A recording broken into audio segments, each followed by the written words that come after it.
कुंभ का आगाज 13 जनवरी को ब्रह्म मुहूर्त में संगम पर स्नान से शुरू हुआ, तो वहीं दूसरी तरफ दुनिया समेत पाकिस्तान के लोग कंप्यूटर और इंटरनेट पर कुंभ देखने लगे और पाकिस्तान में भारत का महाकुंभ टॉप पर ट्रेंड करने लगा।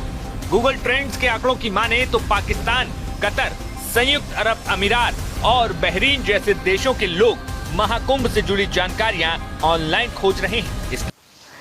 महाकुंभ, फ्यूचरिस्टिक महाकुंभ कहा जा रहा है इसको। मैं देख रही थी किसी ने ये भी कहा कि 144 साल के बाद, 144 इयर्स के बाद, शायद ये महाभारत के बाद सबसे बड़ा ऐसी गैदरिंग होगी। कोई तो ये भी कहता हुआ दिखाई दिया। तो देखिए कि है तो बहुत बड़ी गैदरिंग, अमेजिंग।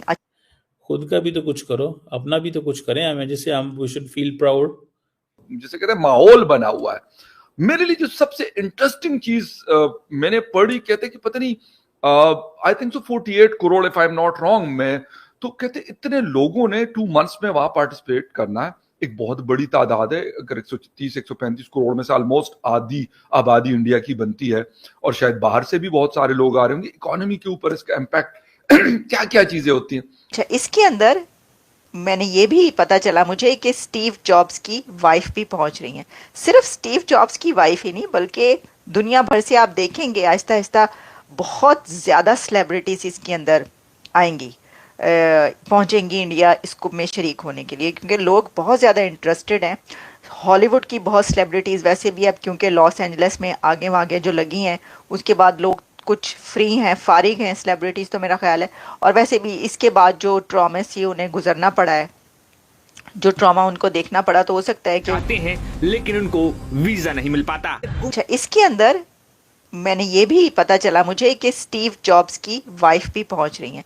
सिर्फ स्टीव जॉब्स की वाइफ ही नहीं, बल्कि दुनिया भर से आप देखेंगे आहिस्ता आहिस्ता बहुत ज़्यादा सेलिब्रिटीज़ इसके अंदर आएंगी, पहुंचेंगी इंडिया इस कुंभ में शरीक होने के लिए, क्योंकि लोग बहुत ज़्यादा इंटरेस्टेड हैं। हॉलीवुड की बहुत सेलिब्रिटीज़ वैसे भी अब क्योंकि लॉस एंजलिस में आगे वागे जो लगी हैं, उसके बाद लोग कुछ फ्री हैं, फारिग हैं सेलिब्रिटीज़, तो मेरा ख्याल है। और वैसे भी इसके बाद जो ट्रॉमा से उन्हें गुजरना पड़ा है, जो ट्रॉमा उनको देखना पड़ा, तो हो सकता है कि वो रिचुअल्स के लिए या प्रेयर के लिए प्रयागराज जाएं। और वैसे भी लोग जाते हैं, तो ऑब्वियसली अगर 144 इयर्स के बाद महाकुंभ हो रहा है तो वहाँ पर तो जाएंगे ही।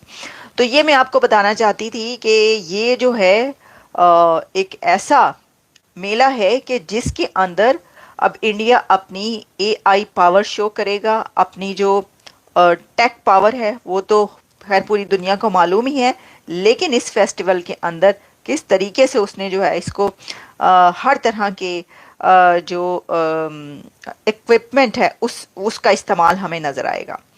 तो ये तो है इसकी बात।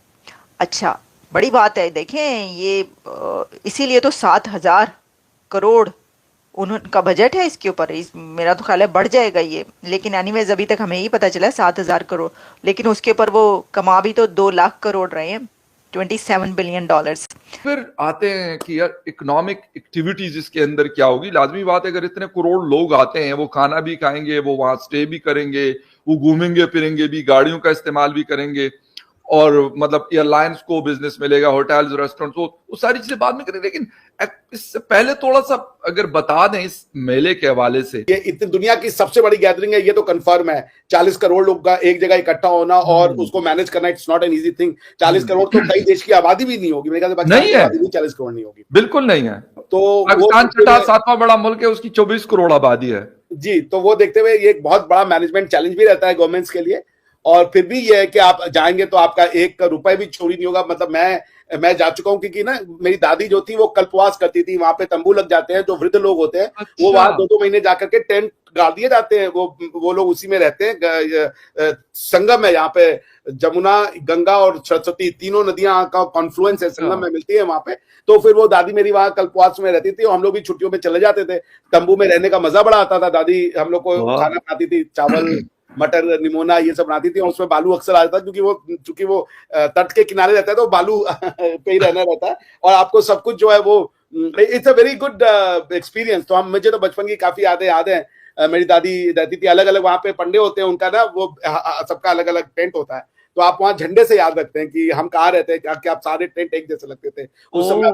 बहुत मॉडर्न कर दिया गया, तो हर टेंट वाले का जो ग्रुप होता था, मान लीजिए उसके 1000 टेंट है या 2000 है या 20,000 है, तो उनका झंडा है कैसे बहुत ऊंचा सा लहराया जाता था, आप उससे पहचानते थे। तो मेरी दादी मुझे बचपन में सिखाती थी कि लाल पीला झंडा बैजनाथ पंडा, ये भूलना मत कभी अगर भूल जाए तो। आपने जो कहानी सुनी है कि कुंभ के मेले में घूम गए, मैं वही ना फिल्मों में लगता है कि कुंभ के मेले में जी गुम हो गए थे। मैंने कहा पता नहीं यार कौन सा मतलब ऐसे मेले होंगे, लेकिन अभी देख के मुझे वाकई लगता है कि अगर जहां पे 48 करोड़ लोग आ रहे हैं तो वाकई वो तो मतलब वाकई शहरों को तो खैर छोड़ ही देते हैं, लेकिन ये तो कंट्रीज की पॉपुलेशन नहीं होती, बड़े बड़े मुल्कों की पॉपुलेशन नहीं है। अब मतलब इसका पाकिस्तान की 24 करोड़। इसका सिग्निफिकेंस ऐसे देख लें, स्टीव जॉब्स जो थे, जो एप्पल एग्जैक्टली, के या उनकी एग्जैक्टली वाइफ आई हैं और वो यहाँ पे सेलिब्रेट कर रही हैं, और सो इसका सिग्निफिकेंस है। ये मैंने कहा ना फकर भाई, मानवीय है ये कुछ चीजें। अब जैसे जो मुझे ये अच्छा लगता है यूएन का, कुछ चीजों को वो जब ह्यूमैनिटी की गिफ्ट कर रहे हैं, दिस इज व्हाट एग्जैक्टली, जैसे कुछ अरेबिक प्रैक्टिस होगी वो ह्यूमैनिटी की प्रैक्टिस है, कुछ यूरोपियन प्रैक्टिसेस होगी, जैसे टोबैटिना फेस्टिवल है उनका, वो एक ह्यूमैनिटी के लिए है। हर समाज अपने जगहों के हिसाब से, जैसे आप रशिया में जाएं तो वो हार्डकोर विंटर में पूरा नेकेड होकर के, और वो आइस कोल्ड उसमें वो देते हैं, डिप लेते हैं। वो एक पर्टिकुलर वर्ड है उस दिन, उसका नाम है, वो रिलीजियस है मगर ह्यूमन प्रैक्टिस है। तो I like all those things. This is what makes humanity beautiful, and this is what makes humanity plural. हर जगह के हिसाब से लोग अपनी अपनी सभ्यताओं को उन्होंने डेवलप किया है, तो इसको ऐसे देखना चाहिए और ये बहुत अच्छा है। मैं जाता रहता हूँ कुंभ में, अब तो नहीं जा पाता क्योंकि जब से बड़ा हो गया हूँ, लेकिन जब मेरी दादी थी तो आई वॉज वेरी रेगुलर कल्पवास के समय में। ओके अच्छा डॉक्टर दोस्तों, मुझे उम्मीद है कि ये वीडियो आपको पसंद आया होगा। वीडियो पसंद आया तो प्लीज़ हमारे यूट्यूब चैनल सोच टाइम्स को जरूर सब्सक्राइब करें। अगर फेसबुक पे देख रहे हैं तो पेज को भी जरूर फॉलो करें। मैं आपको बता दूं, सोच टाइम के साथ आप लोग हर दिन एक खबर को देखेंगे। यहाँ पे आपको काफ़ी सारे अलग अलग टॉपिक को कवर किया जाता है, जहाँ पे हम पाकिस्तानी मीडिया रिएक्शन, अगर कोई भी इंडिया में घटना घटे उस पे हो, या फिर यहाँ पे इंडिया में कोई घटना घटे तो उसके रिलेटेड भी वीडियो डालते हैं। उसी के साथ साथ हमारे इस चैनल पे आपको कई सारे शो देखने को मिलते हैं, जैसे सोच टाइम बुलेटिन, जहाँ पे पूरे दिन में कोई भी घटना घटता है तो उसको हम प्रॉपर आपको एक्सप्लेन करके समझाएंगे। और उसी के साथ साथ मैं आपको बता दूं, आपको यहाँ पे सोच टाइम शो देखने को मिलता है जो कि रोज़ आपको शाम को देखने को मिलेगा। उसी के साथ साथ आपको कई सारे जैसे हिस्टोरिकल टॉपिक हो या फिर हो यहाँ पे डेली का सैटरडे लेट नाइट शो, जहाँ पे सोशल मीडिया पे चलने वाले कोई भी ट्रेंडिंग टॉपिक के बारे में बात करेंगे।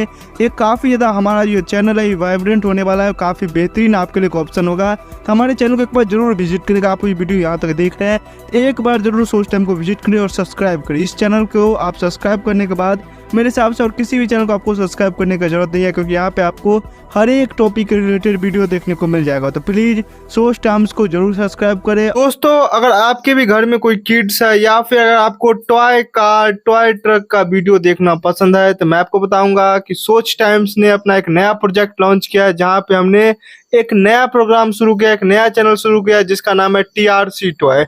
यहाँ पे आपको बच्चों के रिलेटेड जो है यहाँ पे टॉय वीडियो देखने को मिलेगा। तो अगर आप इंटरेस्टेड हैं तो डिस्क्रिप्शन में लिंक है, जाके चैनल को सब्सक्राइब कर लीजिए।